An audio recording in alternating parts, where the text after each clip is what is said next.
Hello and welcome to the Happy PharmD podcast. I'm your host, as always, Dr. Alex Barker, founder and CEO of the Happy PharmD, where we help pharmacists get jobs that they love. Today, I am joined by Dr. Sophia Liristis, who is the founder of Mama Village RX and Wellness. And I found her story online and I knew I wanted to talk to her. She talks about her own journey coming from the community pharmacy setting, chain pharmacy setting, and starting up her own independent pharmacy. I love stories like these because they stand out to me.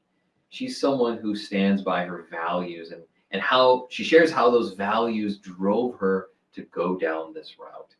I think for anyone who's maybe struggling with a mismatch between what they believe about pharmacy, what they believe about patients and patient care, and how that is sometimes in opposition to what they do in their jobs. In this story, you'll learn about how busy Sophia is. In fact, just as a precursor here to this interview, there will be phones and ringings in background because she was at the pharmacy busy taking care of everything. Her business is at the time of the recording 1 year old, and you could tell she was hustling. And I think that you're going to learn a lot from this because you're going to see, I think, your own values in Dr. Sophia and how she's living them out through her career and her work. So with that, let's jump into the interview. Hey, Sophia, thanks for hanging out with us and sharing more of your story. Thank you so much. It's a pleasure to be here. So, as I shared previously in the intro, I talk about how I found you online. I found a kind of an excerpt of your story. And the reason why I wanted you on the podcast is because I love seeing pharmacists like you standing out and sharing really what I feel like, at least what I observe, is your passion and your heart and being placed in the community and doing what I observe to be an amazing job. And so I just wanted you to come on and share a little bit more about who you are and your background and how you got to this point, because I think what you're doing is very brave for pharmacy. So I think what would be a great place to start is, what's your background? How did you even get into pharmacy? So first off, I want to thank you because your words just meant a lot. It just hit my heartstrings. I'll say it that way. Yeah. Because, when you share your story, you don't expect to make such a big impact. Like you mentioned, I want to promote positivity in any way I can. And the fact that that story stood out to you, I never expected an email to come from it. So that really means a lot, because we're not just here to count pills and fill prescriptions, but we are here to make a difference. I think most pharmacists, from what I know, when they chose to get into this profession, our main concern was the care of other people. And then we slowly forget that when you're behind a bench, you know. So that's one thing. And my story. Your story is so powerful that we're going to have interruptions in the background. You see that, right? You're a busy pharmacist. This is what the pharmacy world is like, people. How did I get into pharmacy? Well, first off, I've been working in a pharmacy since I was 15 years old. I started off as a cashier. It was a summer job. That's how it started off. I started off working as a cashier in a pharmacy, a local independent pharmacy in the Bronx of New York. And then I stayed there, I think, throughout high school. I was there throughout high school, even during the school, not just the summertime. And I grew fond of the pharmacy world, and I specifically do remember one pharmacist that was there, and he just made such a big impact in my life. And that's where it started. But if I go back to history and being a little girl, I remember my mother had a library, and she had a book. It was like an encyclopedia of pills. Mm. And it was this colorful little book, and it had all the little tablets and this and that. So just remembering back, that stood out to me. But also, why did my mother have that encyclopedia in her library? Well, my sister unfortunately passed away January of 2020. But growing up, she had issues and health issues. So that's why that little encyclopedia was there. And so I was always around, I would say, the healthcare system and, sick visits here and there. So that's how I got into the pharmacy world. And, it's been in my heart. I'll say it like that. Sorry about your sister, but it sounds to me like you're doing a great job at honoring her life through your work. Thank you very much. Yeah, that's something to be very proud of. Thank you. That means a lot. And, I hope to make a difference. And that's what we're here for. We're only here for a short amount of time. So it's what we put into this world while we're here. Well, hopefully it's people like you that can help discover how to maybe add 10 more years to our life. But I agree, it is a short life, and you may as well make the most of it, which it sounds like you are. And I mean, to cut to the story, to the chase, you go to pharmacy school, you graduate. I don't know what happens in between graduation and where you're at now, but you have your own pharmacy. You're crazy. And you're in good company. I think I'm a little crazy too. I think we all have to be in this profession. So, well, so what happened between graduation and opening up your own store?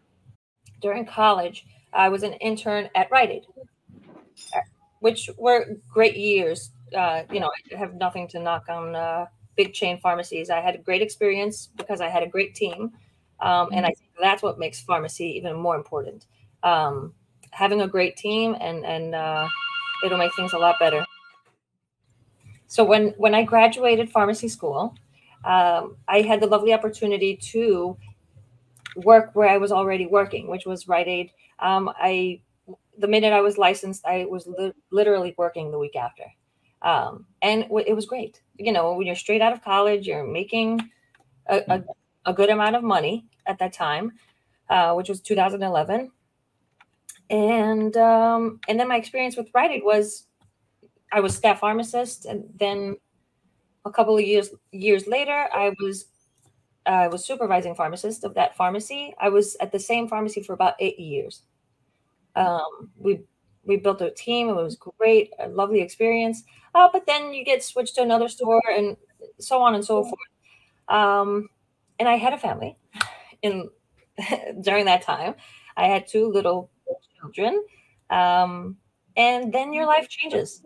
So the minute your life changes, at home, work also changes as well. So then, it got a little tough. Excuse me, like the hours, the schedule where you can't go to the bathroom because that's our profession, apparently. When you're designed to be a healthcare worker, but then you don't take care of your health due to work conditions. So then I decided to, I said, if I were to ever open up my own store, let me put my foot in the door at an independent pharmacy. And that's what happened. An opportunity came around, and I took my shot. I said, you know what, this is the time. I'll go to an independent pharmacy and see how that is. And that's where I was for another 4 years after that. And then 2020 happened. Yes. So 2020 was my sucker punch straight to my stomach, my heart, everything, my heartstrings. In January of 2020, I lost my sister. which I think you read that on the Pharmacy Times. When that happened, it was just, everything everything you are just changes. And not to the cherry on top is then a few weeks after my sister passes away, we find out another issue with my son. I almost lost my son 2 weeks after my sister. So that was a I don't know. I don't even know how to describe it or call it anymore. But luckily, my son is great. My son is great, and I had a guardian angel. I'll say it like that, and that's what gives me hope and some comfort that I know I have someone watching over me. So after those events, all in January, February of 2020, then COVID decides to knock on our door. And life just changed dramatically in the workspace. In general. I was working in the city at the time. And then with all these life experiences that happened at the time, I would say I needed to take it down a notch and focus on my family, myself, before I lose myself. So that's what, then my life in independent pharmacy, working for someone else, I had to either drop to part-time or, I was working full-time since the day my kids were 3 months going back to work. So I needed to take the time and just go back to zero. And what did I do during that time, or that time off, part-time working here and there? I was looking from the outside in. What can I fix with myself? Where do I want to be in the future? With all this happening and what was happening in the world, I just noticed like the healthcare system was and is out of whack.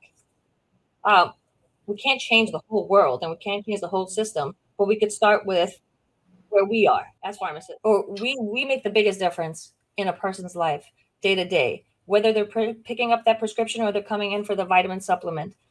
We get to talk to them. We talk to their doctors. You don't have to wait a half hour to call an independent pharmacy to pick up and speak to someone, let alone the pharmacist. The case with my son, I said, you know what? Life is too short. Life is too short. We're only here for a limited amount of time. Now is the time to make the difference.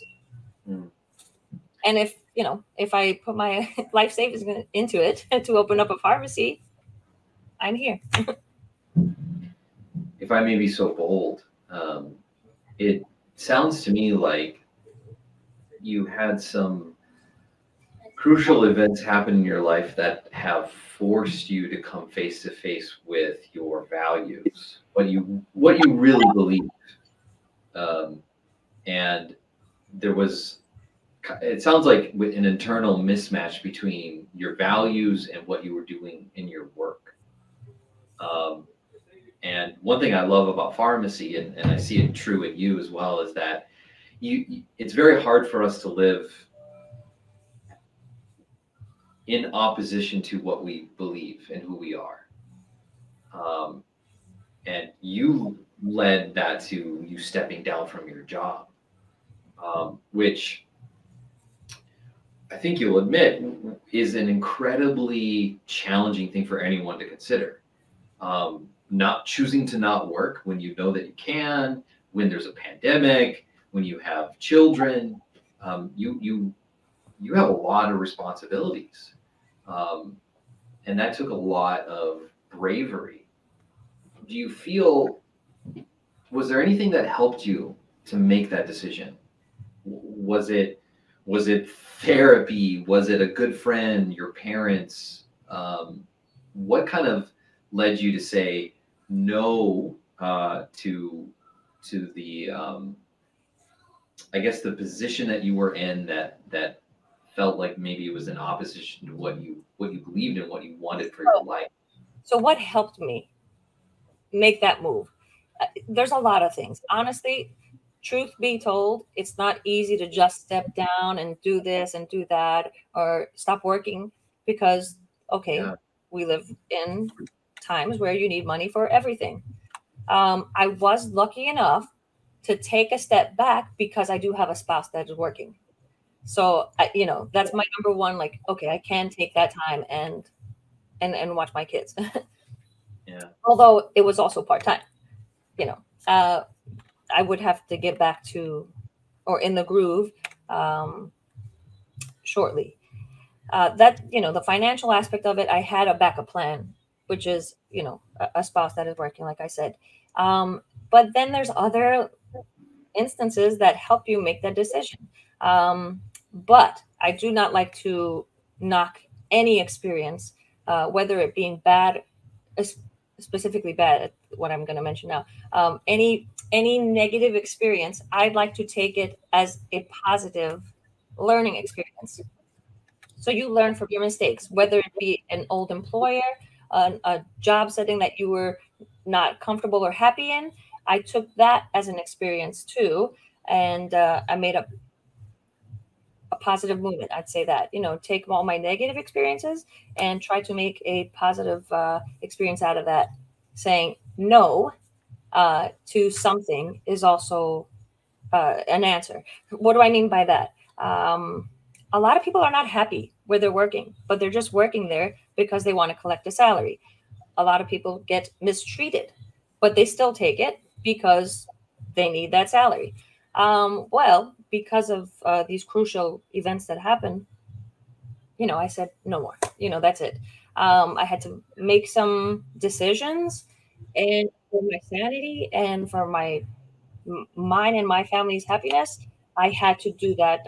Where sometimes you just have to say bye, but you learn from those experiences. If you don't learn experiences, then you just wasted time, more time. So little things like that will help me make the decision I made to be where I am today. I think it's easy to just say, every hard thing that happens is a learning lesson. Um, but it's another to actually adopt it. And it's another thing to actually believe that every death, every challenge that we face in the workplace is truly an opportunity for us to help someone else going through the same thing. Um, I started off my career in a place where I became quickly burned out and miserable.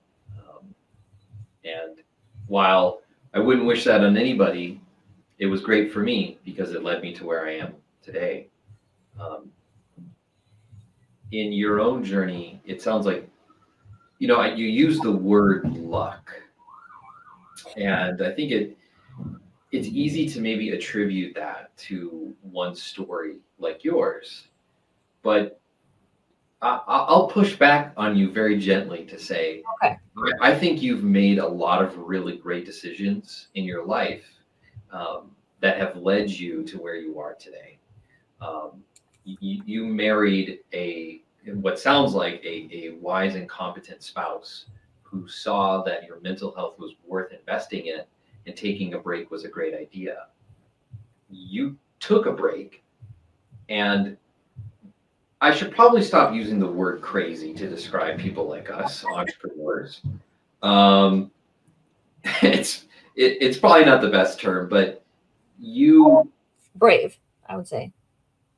Brave, bold. yeah, bold, brave, probably better. Thank you for the feedback. I'll take So it anyway. So you took the break, and you had something happen to you to convince you that now is the time during a pandemic, no less. I don't know the full timeline, but during a pandemic, I'm going to put work and effort towards launching my own pharmacy. So tell me more. What led you to make this bold decision? I mean, when you have time off, you get to think and use you put the thinking cap on.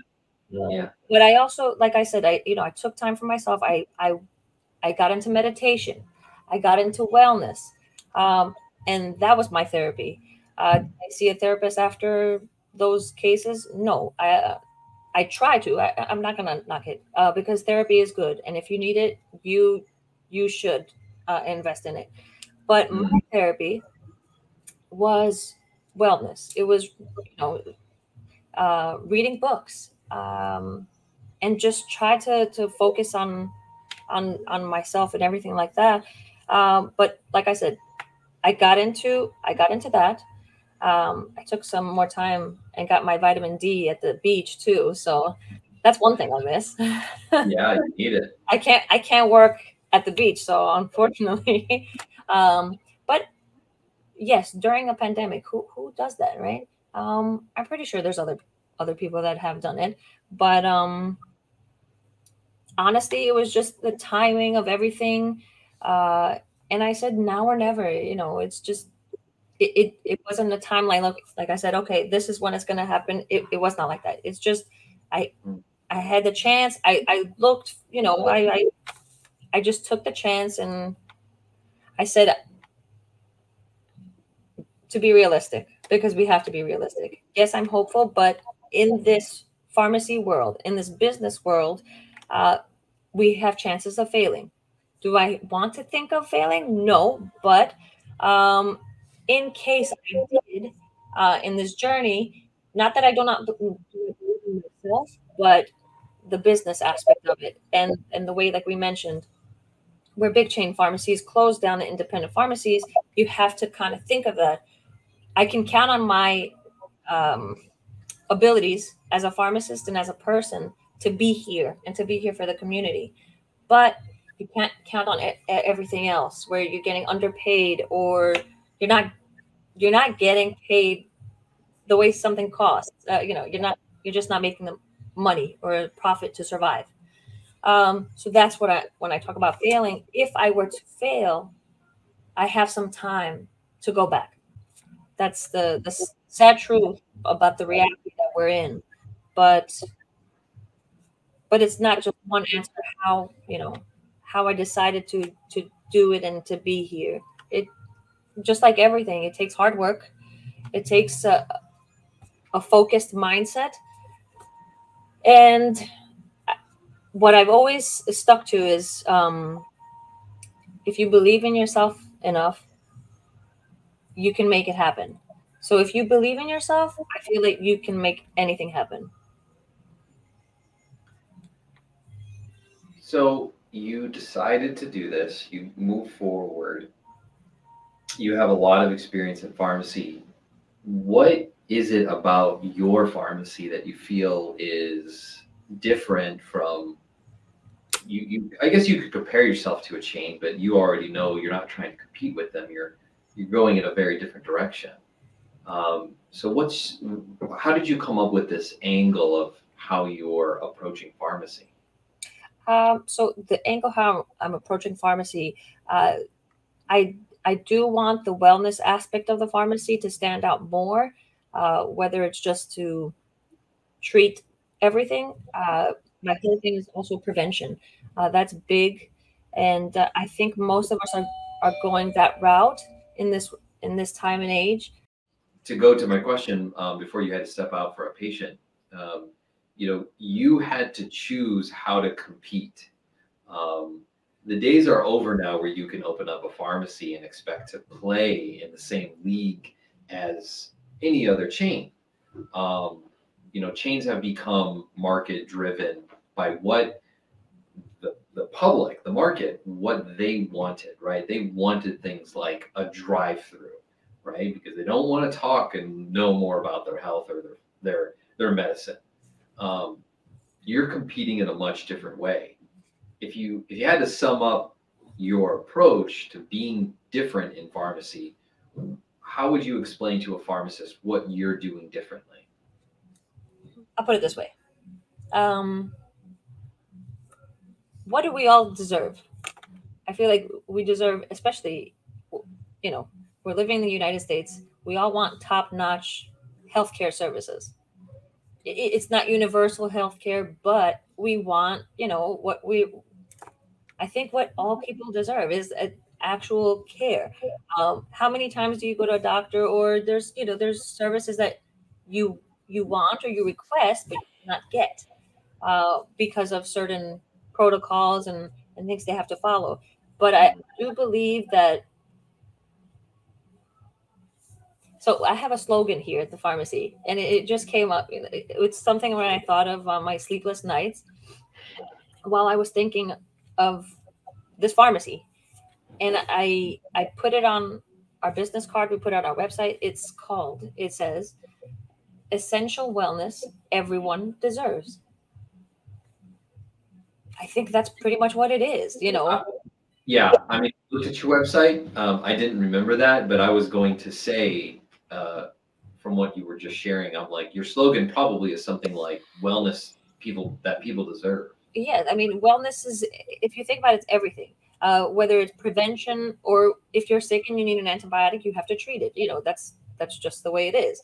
But before we get to where we are in the pharmacy world, where you have a prescription, you fill it, why don't we try to fix that before?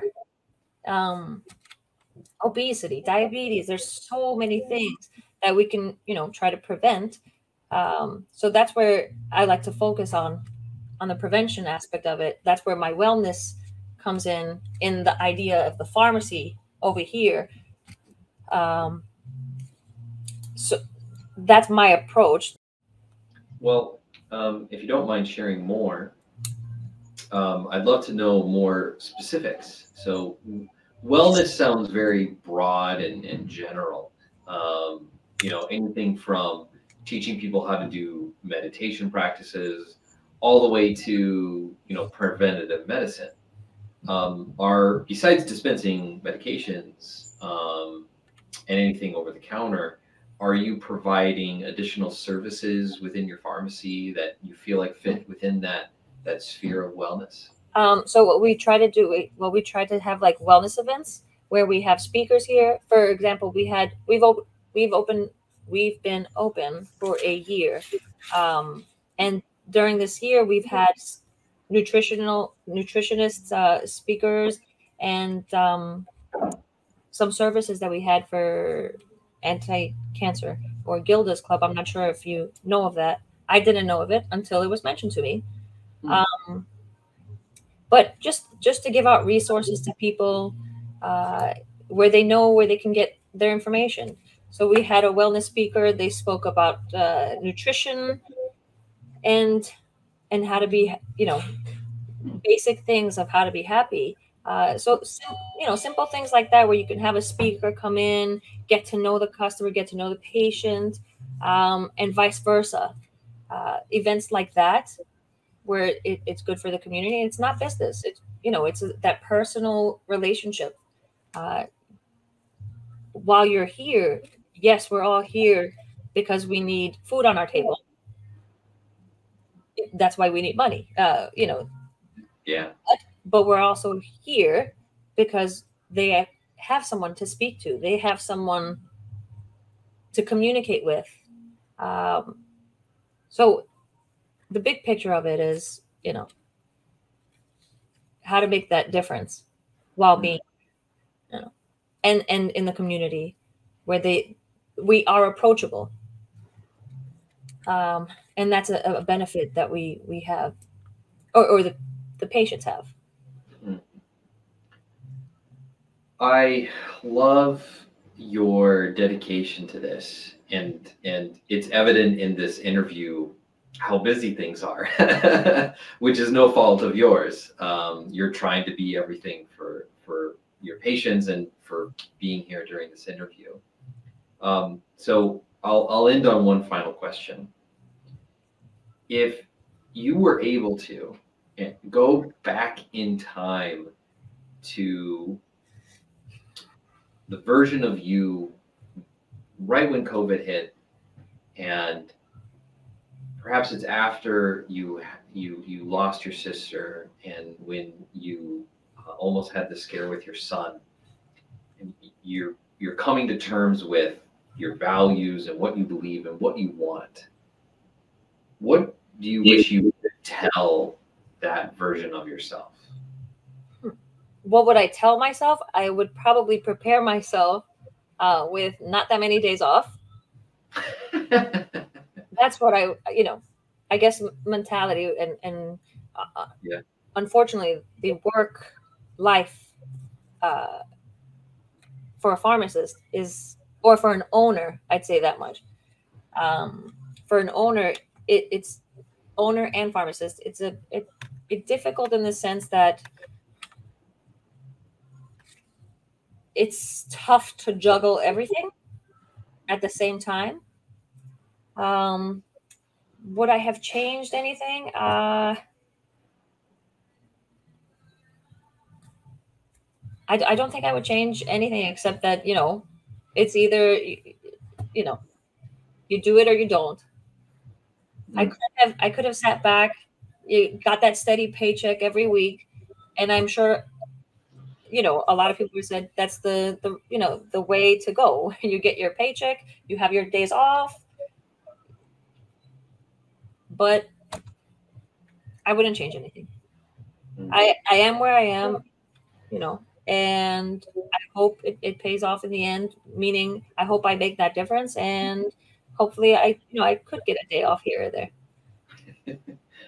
Well, if people are coming all the way from Boston to go to your pharmacy, I'd venture a guess that you're doing some really good work. Because I'll be honest, I'm not going to drive an hour to the pharmacy. But they did. So I think you're doing very good work. They did. And I'm grateful for that. That's I've learned to be grateful for everything that we have and that we don't have. And for patients like that, where they drive all the way from Boston to be here, that just gives me even more drive, even more motivation. And what I do, I want to put out there is you can be successful. You can have millions in the bank, or you could have nothing in the bank. But if you stay true to yourself and stay humble, I feel that that's what makes a person. People may choose to come here because they get treated differently. And if you just treat people the way you want to be treated, I think that's gonna reach people. And then that will probably make them drive from Boston to come to New York. Thank you for listening to this episode of the Happy PharmD podcast. What I think is so incredible about her story, and she shared it many times, about just how the hard things in life that happen to us can be our fuel for moving forward. We can let it beat us down, or even beat us down into the point where it's submission. I so related to her idea of that she talked about, that we can go to work, we can accept conditions as negative as they can be in the toxic work environments, and just take our paychecks and go home. It took a lot of bravery for her to step away from that, and I'm so glad she had the systems in place. If you are considering that for your work conditions, where you're thinking there's more that you can give to your patients, there's more that you could give to your career, there's more that you could create and do in this world, well, I would encourage you to talk with one of our career advisors. These are people on our team who handle all pharmacist inquiries and help people gain insights and clarity about where they're at in their career and where they can go next. We do these complimentary and completely free for any pharmacist who is curious both about where they can go in pharmacy, as well as how we could help you achieve those next steps with your career. These consultations can be done on our website. We have a few quick questions for you to answer and talk with our team. We would absolutely love to be a part of your journey so that you can live in line with your values and what matters most to you so that you can actually love what you do as a pharmacist, or maybe as an entrepreneur, or maybe as something else. I'm really excited about what's next for us at the Happy PharmD. It's so amazing to see where we've come from. Like I shared with Sophia outside of the recording that, for me, this all started with me just as a coach. And now it's become just so much more. And it's incredible. And it's because of pharmacists like you that say, enough is enough. It's time for me to figure out what I really want to do and to imagine a better world in pharmacy. What a dream come true. I flippin' love this. It's time for us to change pharmacy and what we're capable of. Thank you for listening to this episode. And if you enjoyed it, we would appreciate it if you would like, subscribe, comment, let us know so that we know that we can make more content like this. Thanks again for listening, and we'll see you in the next episode.